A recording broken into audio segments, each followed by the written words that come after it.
আসসালামু আলাইকুম, hello guys. আমাদের নিউ ভিডিওতে আপনাকে স্বাগতম। এটা আমাদের ভুট্টার ভুঁই, এটা আমাদের পেঁয়াজের ভুঁই, এইটা আমাদের রসুন, ওই যে দেখা যাচ্ছে দূর পর্যন্ত সব এটা আমাদের আমাদের নিজের, এই সব আমাদের পেঁয়াজের ভুঁই। দেখেন, আমি হাইট দিটো না দেখে দেখাচ্ছে এটা কেমন হয়েছে। দেখেন পেঁয়াজ নামা নামা প্রায় হয়ে গেছে, সম্পূর্ণ আমাদের ভুঁই। পেঁয়াজ হয়তো বা আর 2 থেকে 3 সপ্তাহের মধ্যে পেঁয়াজ তোলা হয়ে যাবে। খুব বেশি হলে ঈদের পরে আমরা পেঁয়াজ তুলে ফেলে দেব। এরকম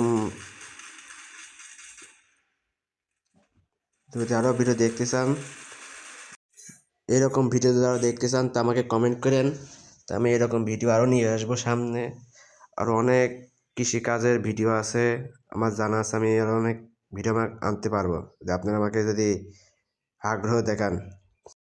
এমন অনেক লোক আছে যাদের আছে কৃষিকাজ তেমন একটা পছন্দ না, আর অনেকেই আছে কৃষিকাজ অনেক পছন্দ। তাদেরকে বলি, যদি আমাদের কাজ যদি পছন্দ মনে হয় তো কমেন্ট করেন, তাহলে আমি এরকম ভিডিও আরও অনেক আনবো ভবিষ্যতে। তো কমেন্ট করেন, আর ভিডিওটা ভালো লাগলে লাইক, কমেন্ট অ্যান্ড সাবস্ক্রাইব করে রাখেন।